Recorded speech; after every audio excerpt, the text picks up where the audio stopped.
With minicamps wrapped up, we are going to take our first look at projecting the 53-man roster today on the Wandering Buffalo podcast.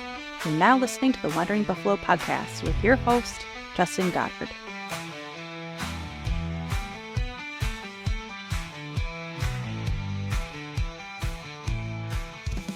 Bills Mafia, welcome into another episode of the Wandering Buffalo podcast, a show on the Buffalo Fanbase Podcast Network.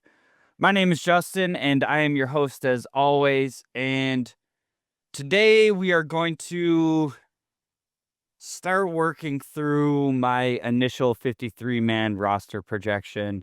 And this is the way too early roster projection. This is one that's going to change over time. We'll have to do a couple iterations of this.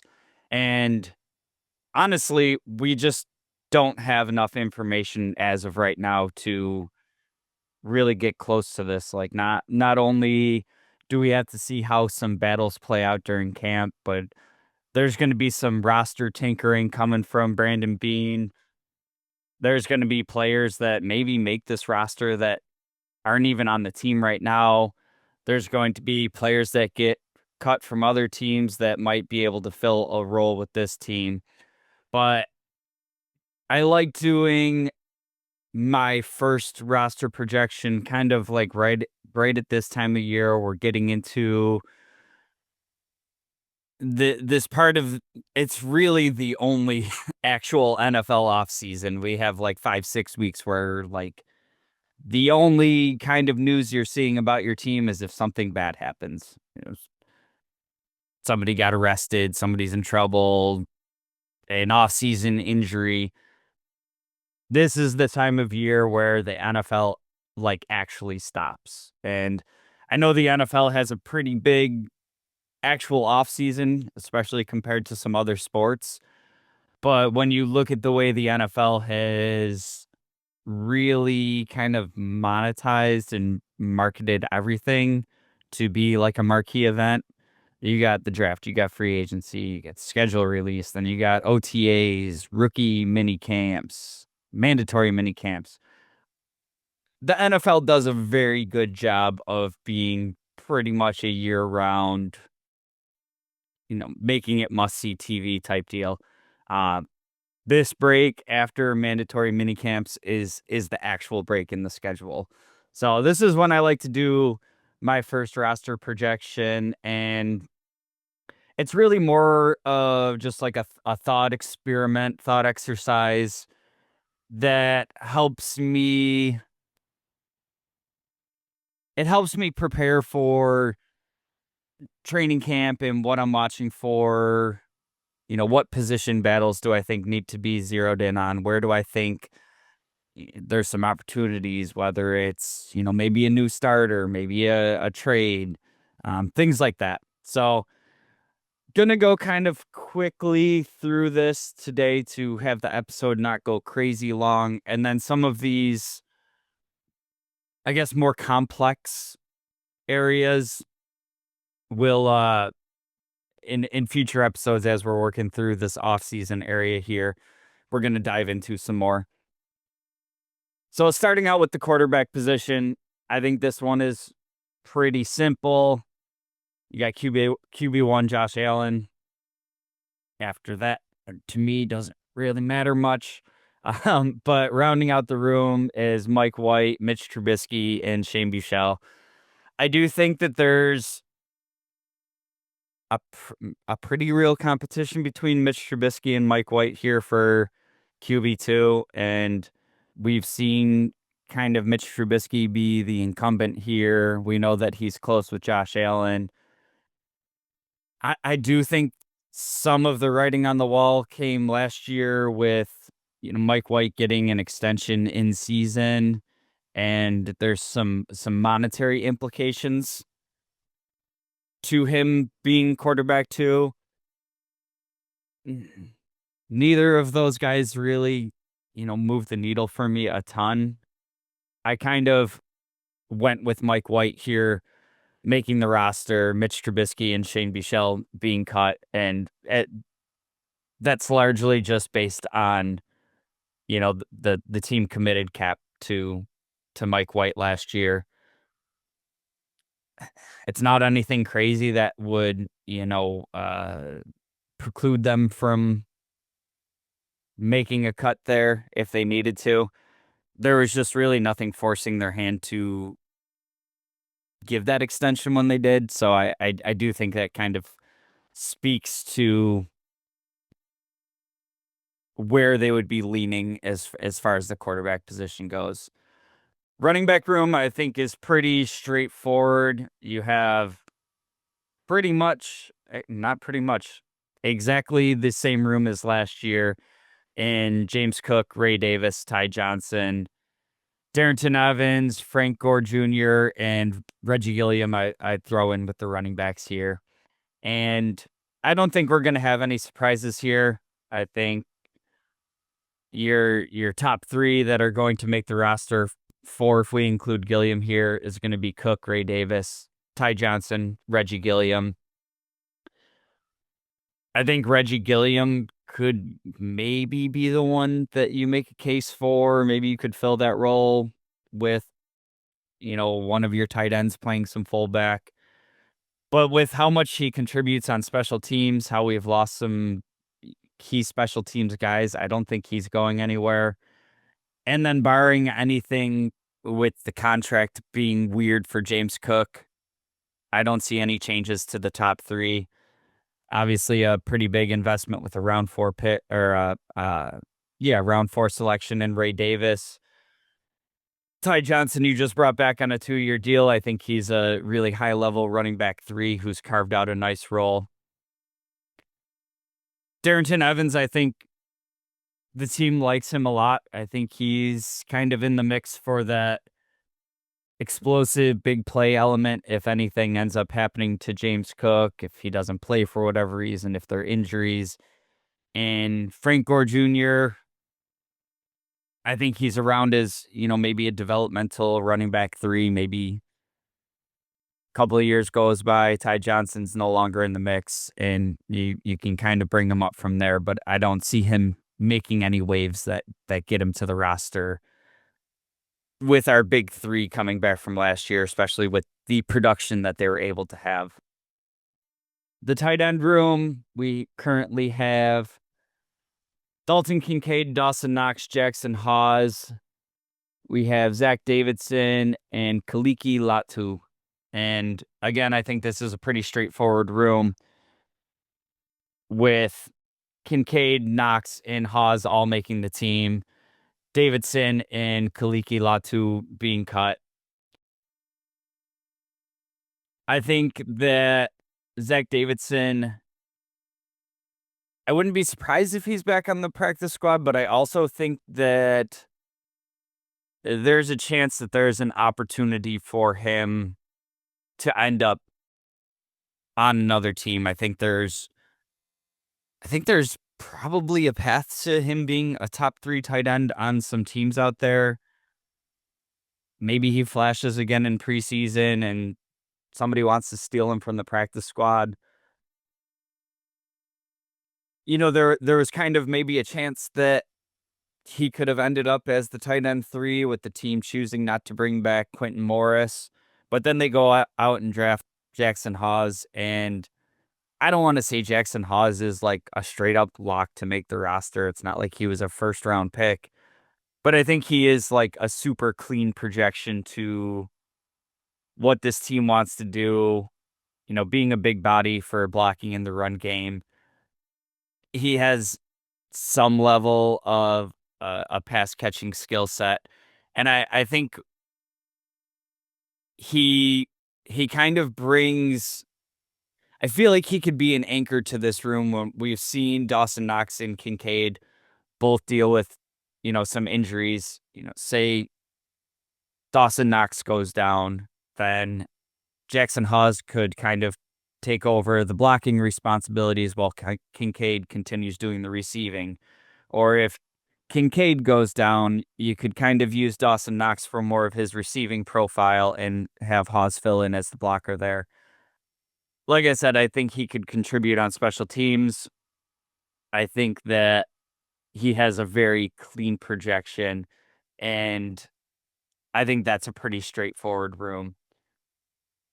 Wide receiver room is the first position group that I got to that I feel like are some tough choices coming up here. And that's really from like a numbers game standpoint, and the team usually keeping 5 receivers. Well, in our perceived top 5 receivers, there's not really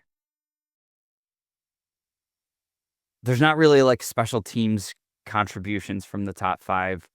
Um, and that's something that we've typically seen, our wide receiver kind of be like a special teams, and, with Matt Collins last year being a special teams guy and being in there as like a good blocking receiver. And I think the top 5 skill sets are a little bit different. So I think this is the first room that there's going to be a pretty interesting decision to make.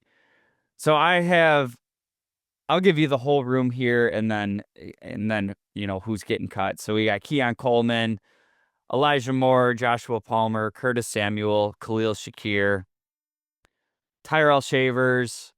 I gotta get close for this one. Kelly Akihari, Stephen Gosnell, KJ Hamler, Caden Prather, Laviska Chenault, Jalen Virgil, and Christian Wilkerson. And it's a lot of bodies in the room. So when I kind of break it down, I have the top 5 as Keon Coleman, Joshua Palmer, Elijah Moore, Curtis Samuel, Khalil Shakir. And like I said, none of those guys are typically special teams guys.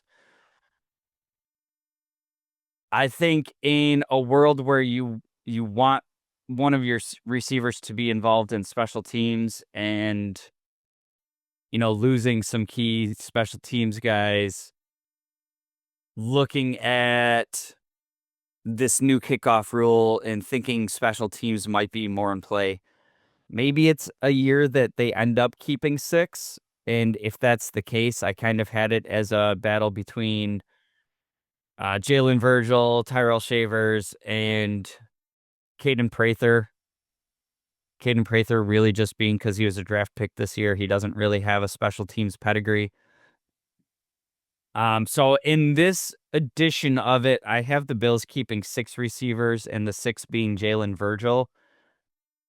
I do think there's also a path of, is there some redundancy between Curtis Samuel and Elijah Moore that one of them ends up getting cut or being trade bait, and, Virgil gets the 5th spot? Is this a spot where, there's still some tinkering to be done, and somebody else comes in as the 5th/6th receiver? Not really sure how this one's going to shake out. I think there's a chance that they end up keeping an extra body here just to get that special teams role. And there's going to be another position group coming up that I think is another similar interesting conversation. I think the biggest thing with this wide receiver room is between Curtis Samuel and Elijah Moore, as we move through training camps and preseason, is it looking like they're both going to have a role on this team? And if so, where can you get that other special teams contribution from? Another tough room for me was the offensive line group. And this is another room where there's been additions to the room, but they're also returning everybody that they had, the top 9 that they had from last year.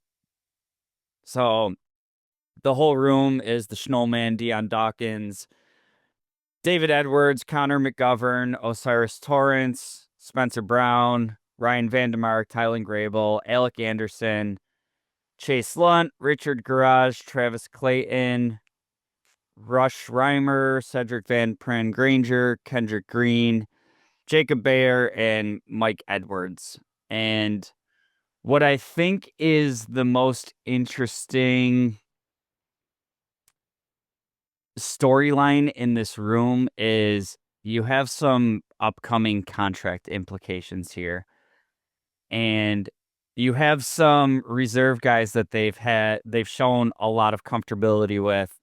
And thinking about a guy like Ryan Vandemark that was able to secure that swing tackle job 2 seasons ago, and then a drafting of Tylen Grable, who looked very impressive and kind of took over that swing tackle job, not really because Vandemark lost it, but because he performed so well. And we saw him deal with an injury, and even when he came back, he kind of retook that position.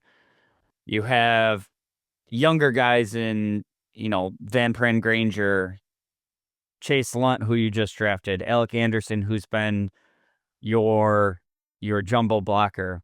And then you have, you know, Connor McGovern, who's due to get an extension, David Edwards that you have to make a decision on, Osiris Torrance that is going to be extension eligible after this season.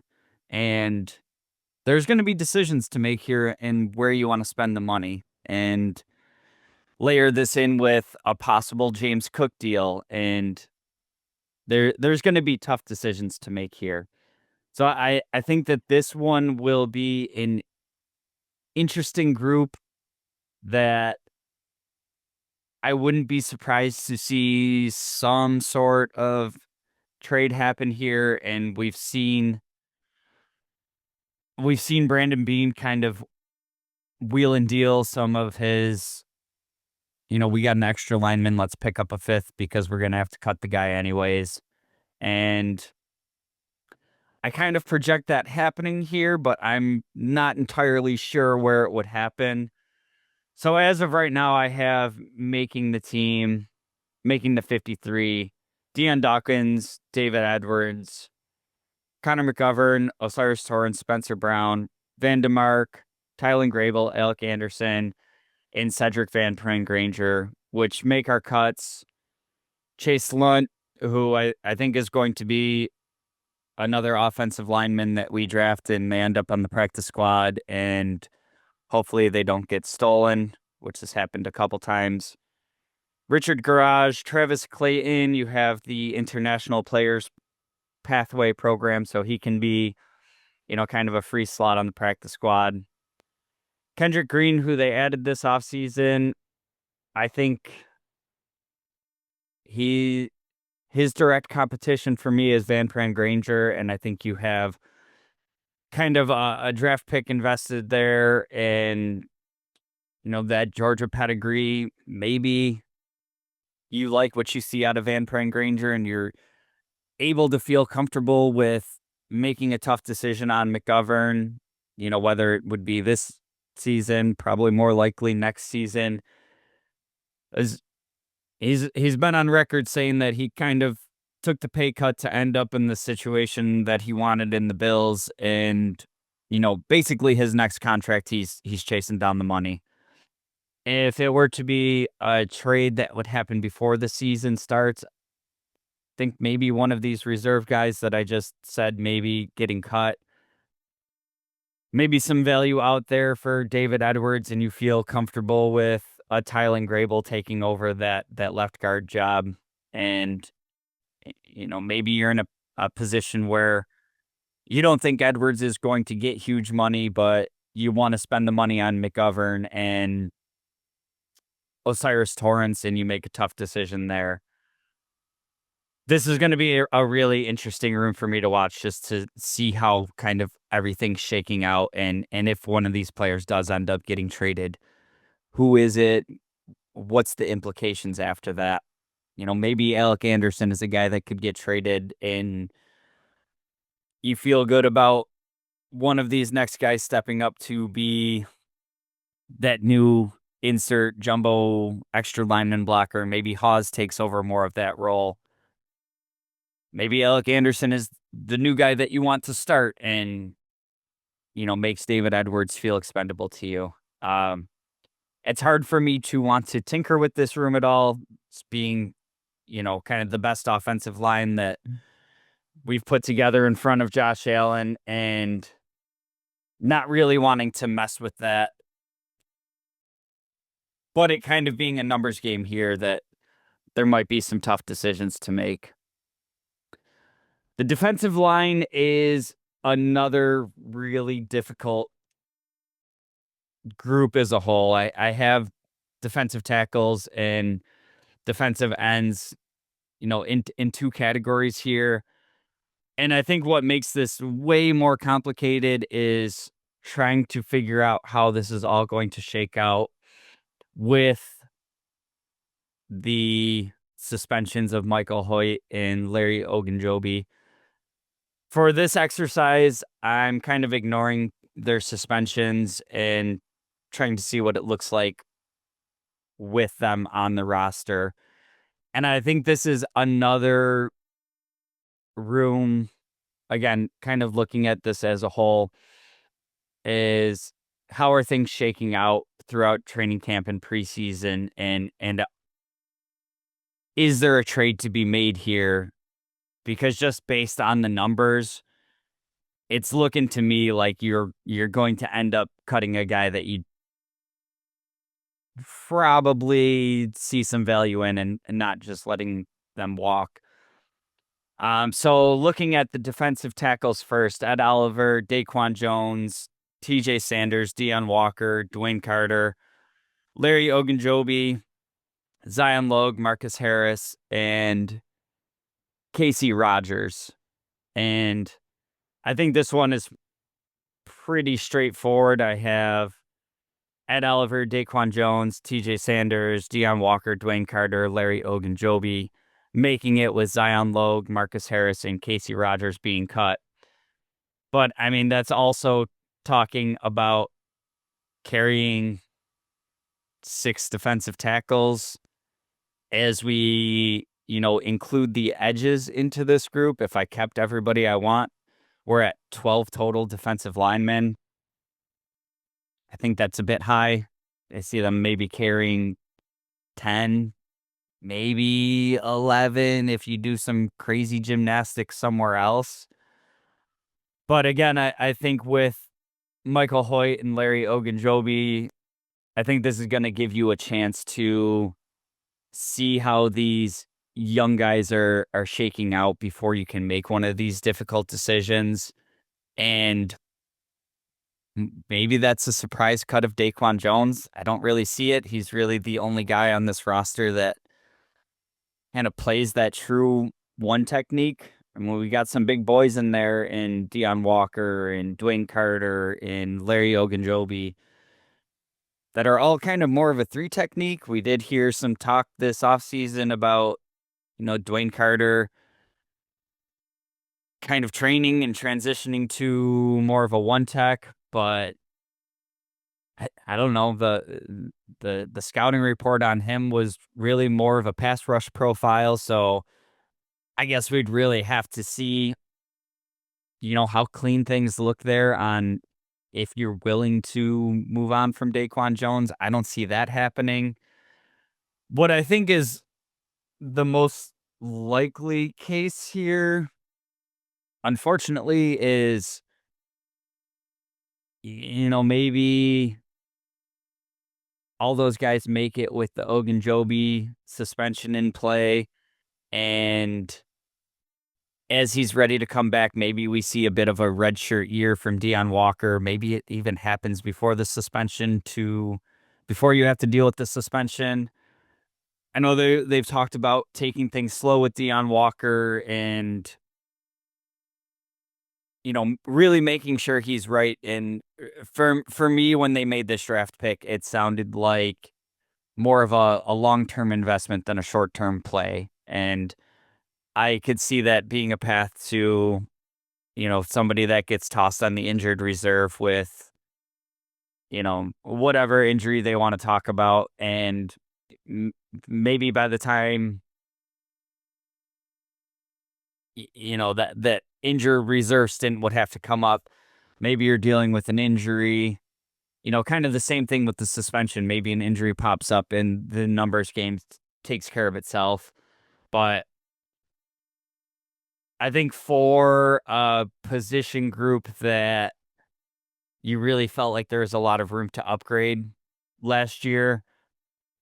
All of a sudden, we're in a pretty interesting numbers game of, who do I really want to see go from this room, and it becomes tough. So again, Zion Logue, Marcus Harris, and Casey Rogers being cut from that group. Edge rushers, another interesting one, and again, this is a group that there was room for improvement last year, and all of a sudden, I got a numbers game that's pretty difficult for me. And the players in the building right now: Joey Bosa, Greg Rousseau. I have Michael Hoyt in with the edges. I know we could put him in a few different rooms. Maybe that helps the numbers game. Uh, Certainly something to consider when we get into the linebackers, because he has that, D tackle, edge, linebacker versatility to him. Maybe it makes, a numbers game at linebacker different. But like I said, Michael Hoyt, AJ Epinesa, Javon Solomon, Landon Jackson, Hayden Harris, and Paris Shand. So in this group, I have making the team Joey Bosa, Greg Rousseau, Michael Hoyt, Javon Solomon, and Landon Jackson. Hayden Harrison, Paris Shand being cut here, and kind of the surprise cut of this room / is this a trade candidate is AJ Epinesa. And AJ Epinesa is a player that I like just fine. I think he's a good rotation defensive end, but there is, something to be said about possible cap savings here if you're able to move that contract. I think with the investments you've made in paying Groot and bringing in Hoyt, which is a 3-year deal, so he's not, he's in your plans to be here at least for the next few years. I think Javon Solomon being cheap rookie labor who flashed in his moments that he got chances last year. Bringing in Landon Jackson, I think just kind of from a numbers perspective, I don't think you straight up cut AJ Epinesa, and maybe he even makes the initial 53 with the suspensions here. And maybe that's something where you carry him into the season and you kind of pay attention to what happens around the league, and maybe another team is dealing with some injuries at the position, and all of a sudden you feel good about sending AJ Epinesa over there. Again, I hate to say it, maybe it's a situation where injuries kind of take care of itself during the first 6 games while we're dealing with suspensions. And somebody I have to look at for this conversation is Joey Bosa. And, what have we said about Joey Bosa since he signed with the team? If you can get the top level play out of Joey Bosa, it's a fantastic signing. But the story of his career has been injuries, and we've already seen him dealing with a calf injury before we even get to training camps. Maybe there's a chance that while we're dealing with these suspensions, Joey Bosa's dealing with an injury, for example, and all of a sudden you're glad you kept AJ Epinesa around, and your numbers are filled out again. We'll see what happens there, but of kind of those top 6 that I had, I think your financial implications, the way the contracts are laid out, the young, cheap labor of rookies, the investments that you have there, I kind of had AJ Epinesa as the odd man out here. The linebacker room is very interesting to me because they, until 5 or so days ago, were running it back with the exact same group that they had last year. So was really projecting to not have any surprises. And that room, as it stands now: Matt Milano, Terrell Bernard, Dorian Williams, Joe Andreessen, Valen Spector, Edifon Ufoshio, and Shaq Thompson being the recent addition. And I do think Shaq Thompson adds an interesting layer to this conversation. I know he's kind of like working back to getting back to full health, dealing with, major injuries to end the last 2 seasons. He's on the other side of 30.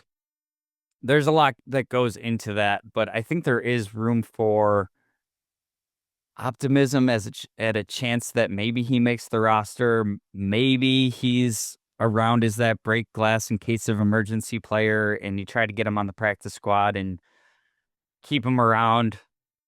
As it stands now, I have it being the same group that we ran back last year, being Milano, Bernard, Dorian Williams, Andreessen, Bale Inspector, and Ulofoshio. Again, with the Michael Hoyt conversation, maybe you feel better about keeping an extra edge and you go one less on linebacker than you usually keep. Maybe there's some injuries here that, get Shaq Thompson to your 53. I think the most likely path here is the same group as last year coming back. Shaq Thompson becomes kind of your reserve guy, and you see if anything happens with injuries.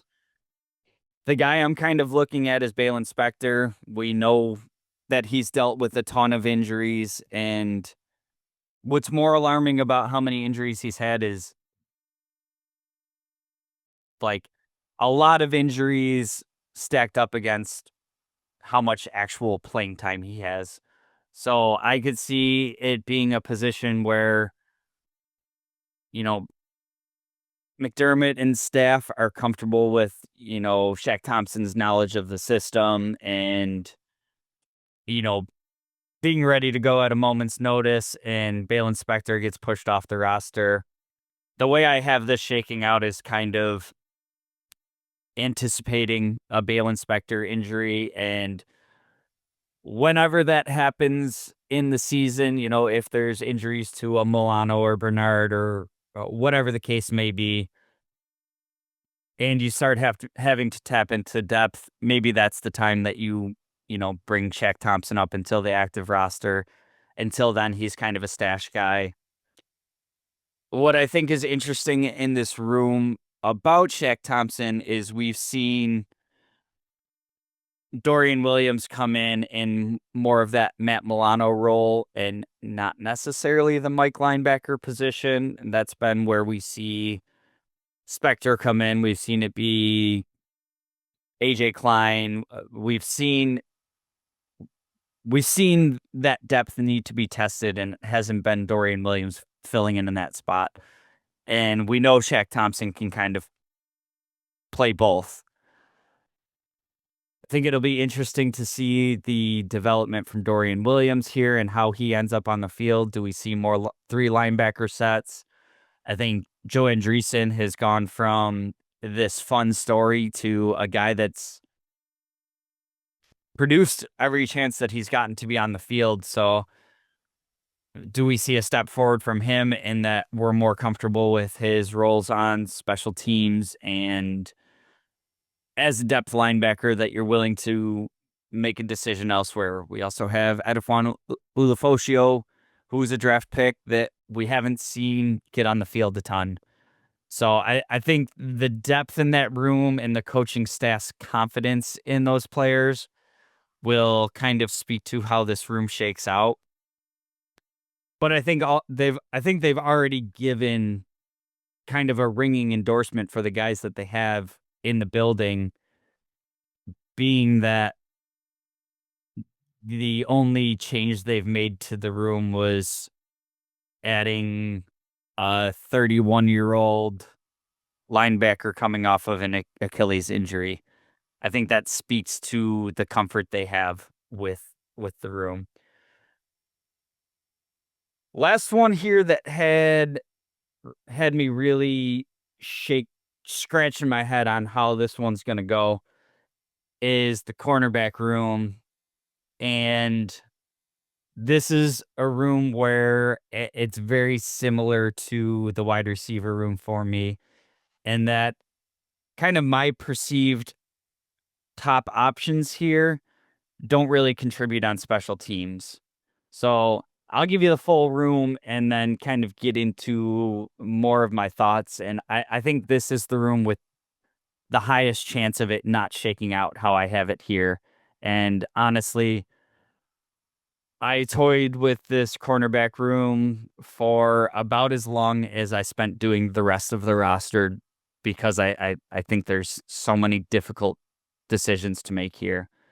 So the room as it stands now, Christian Benford, Max Hairston, Taron Johnson, Trey White, Dane Jackson, Daquan Hardy, Jamarcus Ingram, Dorian Strong, Brandon Codrington, Corey Couch, Jordan Hancock, Cam Lewis, Wande Owens, and Daryl Porter. And I have making the team Christian Benford, Max Hairston, Taron Johnson, Trey White, Dorian Strong, and Jordan Hancock. And that led me to some difficult cuts in Dane Jackson, who I don't think it would be a huge surprise to anybody. I think he was kind of that veteran depth that you could get yourself excited about at least the floor. But then you added Trey White and, the reports coming out of mini camps and whatnot. Trey White's looking pretty good. So I thought Daquan Jones was a pretty easy cut there. I think between Daquan Hardy and Brandon Codrington, maybe there's a spot for one of them, just in that they were both kind of brought in as return specialists. And we saw last year Daquan Hardy actually looked better defensively in the preseason than as a return guy, which kind of led to bringing in Codrington. And Codrington ended up being a fantastic special teams guy, but didn't look like he belonged on the field when you got into actually playing defense. And, the hope is that you don't have to tap into this depth. But, it's a position group that we've seen the depth tested. So I kind of opted to keep Trey White, even assuming, he doesn't get the starting job. And, if that's your reserve guy, he's not really going to play special teams. So I leaned kind of more into valuing the depth of the actual cornerbacks than the special teams. Find a way to get that somewhere else. I think the other big name cuts here being Ingram and Cam Lewis. Those were really difficult cuts for me because Ingram's kind of been that. It's one of those stories that you love, an undrafted guy who's kind of cut his teeth on the practice squad, got to the roster as a reserve guy, and he's a player that I really like. I just think kind of with the additions that you've made to the room, Hairston's not going anywhere. You've made draft pick investments in Dorian Strong and Jordan Hancock. I don't think they're guys that you can stash on your practice squad and get away with it. I know practice squad stealing happens less than we really think it does, but we have seen the Bills be a team that does get guys plucked from their practice squad occasionally.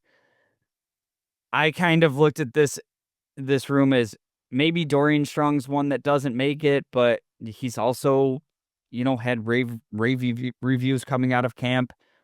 And I think the messaging behind Jordan Hancock is kind of like maybe they're grooming him to be able to replace that, Taron Johnson role down the road. They've really, the way I've been hearing the messaging is kind of describing it as what the Cam Lewis role has been. And Cam Lewis, another guy very similar to the Jamarcus Ingram story of, cutting your teeth and paying your dues and carving out a role on this team. But I do think it's a spot that could be upgraded. And, you're talking a guy that's bigger, faster, stronger, and Jordan Hancock who was a draft pick this year.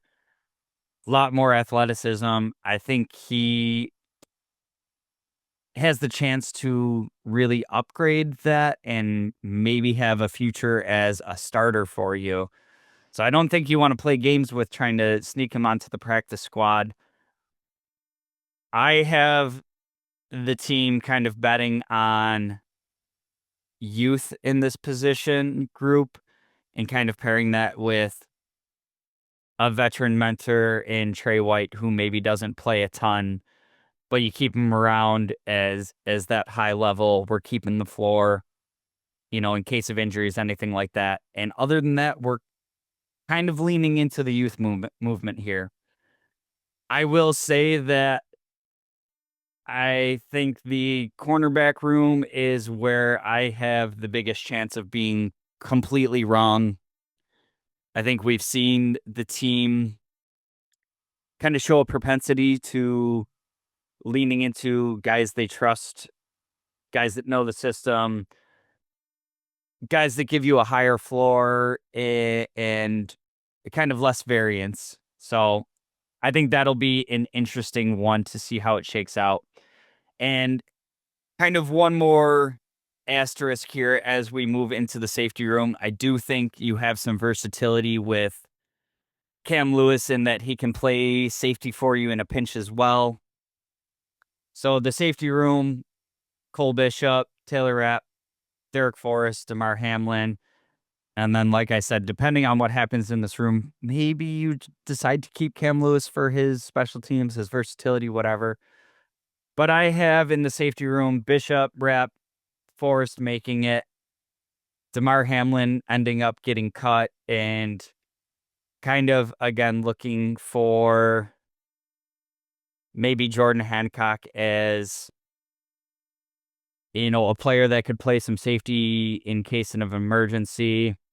Maybe Cam Lewis is a guy that you keep on the practice squad in case of an injury there. Maybe Damar Hamlin just makes it, and, your depth guys here, end up being somebody that you would feel comfortable starting. You just kind of upgraded the position. But I'm hoping for a big step out of Cole Bishop coming into this season. I think the team loves Taylor Rapp. I think he was very valuable to the team last year. And Derek Forrest isn't somebody that I'm interested in cutting. I know his contract is kind of lends itself to,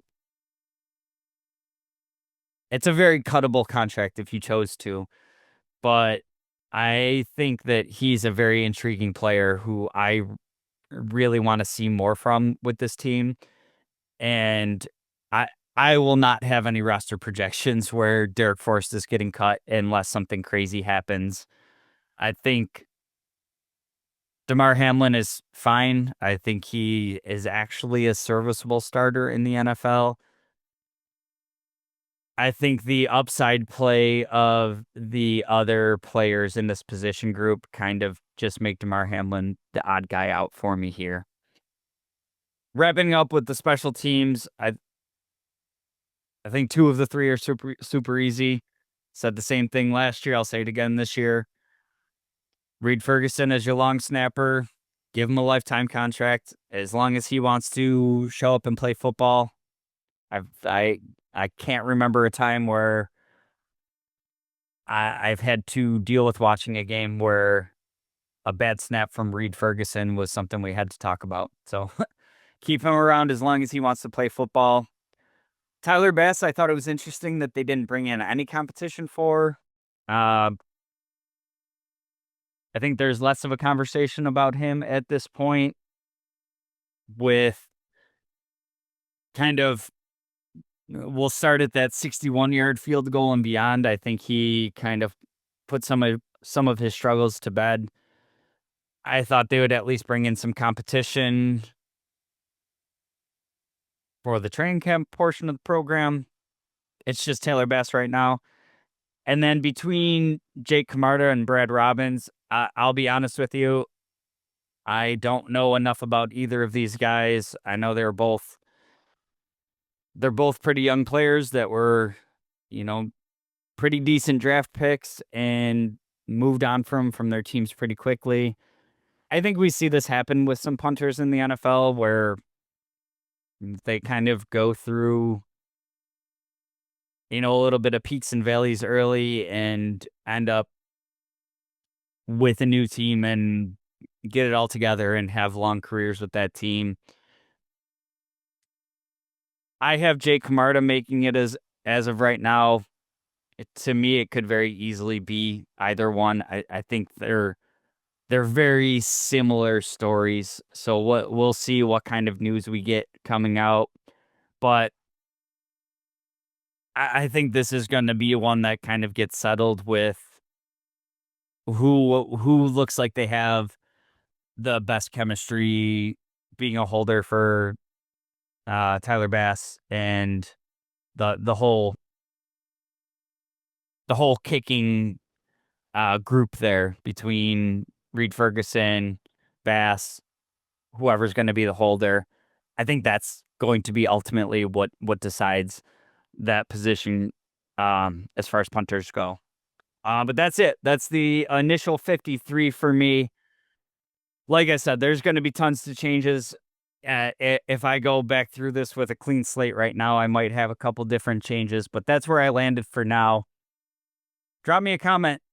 Let me know who you think. Maybe it's crazy you think I cut somebody. Maybe you think somebody's going to be a surprise that makes the roster. Maybe you got a different trade candidate.